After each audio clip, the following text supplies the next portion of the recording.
یہ عناصر کا پرانا کھیل، یہ دنیا دوں، یہ جو دنیا ہے یہ کیا ہے؟ عناصر کا پرانا کھیل ہے۔ ایلیمنٹس، سالمات، ایٹمز، انہی کی اکھیڑ پچھاڑ ہے نا جس کا یہ کھیل چل رہا ہے۔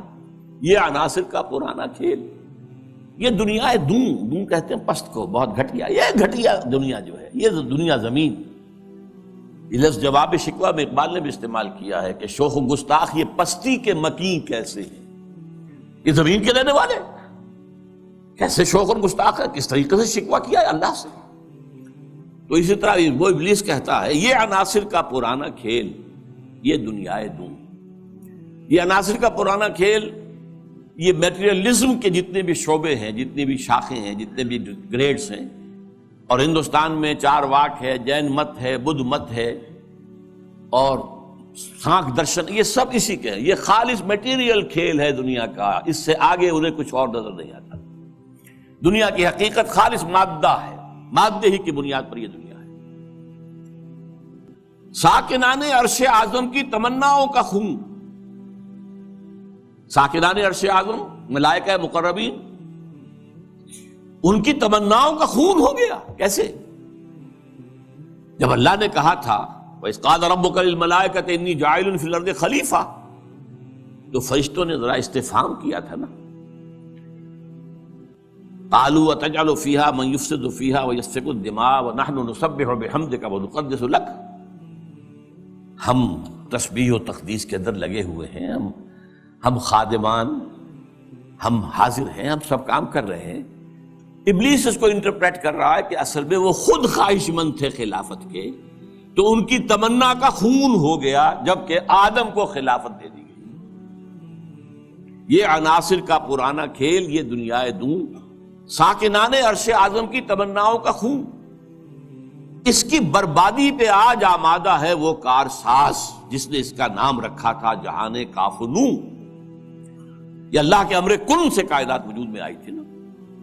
اچھا وہ اس کو نہیں مان رہا، وہ سراسر نام یہ رکھا گیا ہے، اب اللہ جانوں، یہ اللہ ہی جانتا ہے کہ اس کے دماغ میں کیا خناس ہے، لیکن اللہ نے جو یہ کہا ہے کہ یہ کن سے بنایا ہے، کن فیکون۔ آج معلوم ہوتا ہے، ابلیس کہتا ہے کہ اس کی بربادی پر خدا نے فیصلہ کر لیا ہے، جس نے اس کو بنایا تھا وہ اب اس کی بربادی کے در پہ ہے۔ اس کے دونوں معنی ہو سکتے ہیں، ایک تو یہ بھی کہ اسے محسوس ہو رہا ہے کہ قیامت اب قریب آ رہی ہے، یہ کھیل جو ہے اور یہ خیر و شر کی کشاکش ستیزہ کار رہا ہے ازل سے تا امروز، چراغ مصطفی سے شرار بولہبی، یہ جو ہے اب آخری اینڈ پہ آ رہا ہے اس ڈرامے کا۔ یہ ڈرامہ دکھائے گا کیا سین، پردہ اٹھنے کی منتظر ہے نگاہ۔ تو جیسے کہ یہ بات کہی گئی ہے، یہ ڈرامہ جو ہے اب ختم ہونے کو، اقبال نے بھی اس کو کہا ہے، دنیا کو ہے پھر مار کا روح و بدن پیش، تہذیب نے پھر اپنے درندوں کو ابھارا، اللہ کو پامر دیے مومن پہ بھروسہ، ابلیس کو یورپ کی مشینوں کا سہارا۔ وہ بھی محسوس کر رہا ہے کہ شاید اب وہ قیامت ختم ہے اور یہ کھیل اب آخری سین پر آ گیا، اور شاید اس کا مفہوم یہ ہو کہ اس دنیا میں ہم نے شر کا، شرک کا، الہاد کا، یہ سارے بے حیائی کا، بے شرمی کا، سودی نظام کا، انسانی حاکمیت کا، یہ سارا کھیل ہم نے بنایا ہے۔ معلوم ہوتا ہے کہ یہ اب ختم ہونے پہ ہے، معلوم ہوتا ہے کہ یہ اب وہ جو کارساز ہے وہ اب اس کو آخری جو ہے اس مقابلے کے اندر ملیا بیٹ کر دینے کے در پہ ہے۔ اس کی بربادی پہ آج آمادہ ہے وہ کارساز جس نے اس کا نام رکھا تھا جہان کاف و نوں، اور اس کے بعد اب لاف زنی کر رہا ہے، میں نے یہ کیا، میں نے یہ کیا، میں نے یہ کیا، میں نے یہ کیا۔ کون ہے جو میرے اس سارے معاملے کو ختم کر سکے؟ میں نے دکھلایا فرنگی کو ملوکیت کا خواب۔ فرنگی ویسٹرن امپیریلزم، ملوکیت کا خواب، دنیا فتح کرو، کولونائز کرو، یہ تو پہلا خواب تھا، لیکن اس کے بعد انہوں نے اس سے بہتر خواب دیکھ لیا ہے کہ خامخواہ جا کر آکوپائی کرنے سے کیا فائدہ ہے۔ سودی نظام میں اور بینکنگ کے نظام میں اور انٹرنیشنل کمپنیوں کے نظام میں اور گلوبلائزیشن کے ذریعے اور ٹرپ کے ذریعے سے خون چوستے رہو، وہ رہے اپنی اپنی جگہ پر، ہم وہاں جا کر ان پر حملہ کریں گے، انہیں فتح کریں گے، تو رد عمل بھی تو پیدا ہوگا نا، خون ریزی بھی تو ہوگی۔ وہ کوشش بھی کرتے رہیں گے کہ وہ آزادی حاصل کریں، ہمیں ماریں گے۔ تو اب یہ جو نیا امپیریلزم ہے، مالیاتی امپیریلزم، یہ اب ہے، یہ سارا خواب فرنگی کو میں نے دکھایا ہے، میں نے دکھلایا فرنگی کو ملوکیت کا خواب، میں نے توڑا مسجد و دیر و کلیسا کا فسوں۔ یہ مسجد اور دیر اور کلیسا اور مندر اور یہ اور وہ، اس کا سارا اثر میں نے ختم کر دیا۔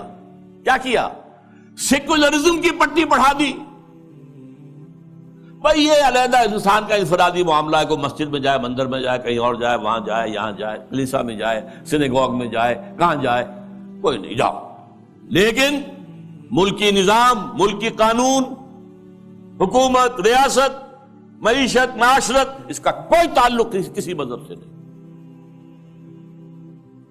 جو بھی اثرات تھے، جو بھی ہولڈ تھا مذاہب کا، آخر خدا کو تو مانتے تھے نا۔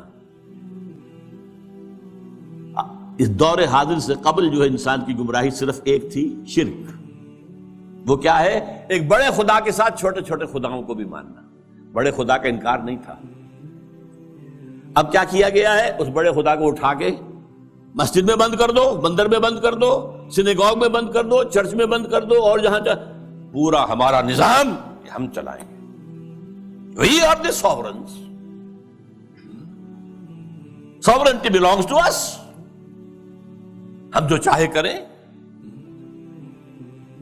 لہذا میں نے دکھلایا فرنگی کو ملوکیت کا خواب، امپیریلزم، اور میں نے توڑا مسجد و دیر و کلیسا کا فسوں، سیکولرزم۔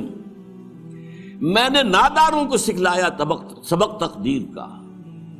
ناداروں کو، غریبوں کو میں نے کہا بھائی ٹھیک ہے، یہ تمہاری قسمت ہے، تم کسان ہو، ہاری ہو، تمہاری قسمت یہی ہے، اس کی طرف سے ہے، رب کی طرف سے ہے۔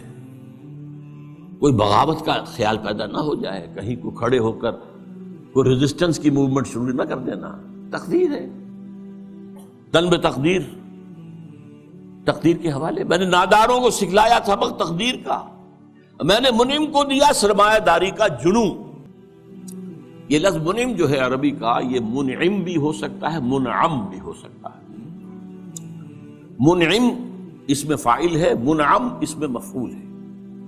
منعم نعمتیں دینے والا، منعم جس کو نعمتیں دی گئیں۔ یعنی یہ بھی ہو سکتا ہے کہ پہلے جن کے پاس دولت ہوتی تھی وہ اس کو خیرات کرتے تھے، صدقات کرتے تھے، خیر کے کاموں میں لگاتے تھے، پن کے ثواب کے کاموں میں لگاتے تھے۔ میں نے اس کے بجائے کہا بیگم پاگل ہو گئے ہو، جمع کرو سرمایہ داری۔ میں نے منعم کو دیا سرمایہ داری کا جنوں، اور جس کے پاس فاضل سرمایہ دولت اللہ نے دی تھی، اس کا جو طریقہ تھا کہ یسألونک ماذا ينفقون قل العفو، میں نے کہا نہیں، جو بھی ہے جمع کرو۔ جمع فاوعا، جس نے جمع کیا اور خوب پھر سینت کر رکھا، سنبھال کر رکھا، بچا کر رکھا۔ یا کہا جمع مالا وعددہ یحسب ان مالہ اخلدہ۔ یہ سبق میں نے دولت مند کو سکھا دیا۔ تو میں نے ناداروں کو سکھلایا سبق تقدیر کا، میں نے منعم کو دیا سرمایہ داری کا جنوں۔ کون کر سکتا ہے اس کی آتش سوزاں کو سرد، جس کے ہنگاموں میں ہو ابلیس کا سودے دروں؟ کون ہے؟ میں نہیں ماننے کو تیار کہ ہمارے اس پورے کھیل کو کوئی طاقت ہے ایسی کہ جو ختم کر سکتی۔ یہ لافظ نہیں کر رہا ہے، آخر کچھ خود سیلف ایشورنس کے لیے بھی، کچھ ساتھیوں کے لیے جو دل بڑھانا ہوتا ہے نا، آخر چاہے آدمی دیکھ رہا ہو کہ I am fighting a losing battle, لیکن پھر بھی ساتھیوں کو تو برقرار رکھنے کے لیے دل بڑھانا، کوئی دل جوئی کرنا، کوئی حوصلہ دینا۔ کون کر سکتا ہے اس کی آتش سوزاں کو سرد، جس کے ہنگاموں میں ہو ابلیس کا سودے دروں، اور جس کی شاخیں ہوں ہماری آبیاری سے بلند؟ کون کر سکتا ہے اس نخل کہن کو سرنگوں؟ بس یہ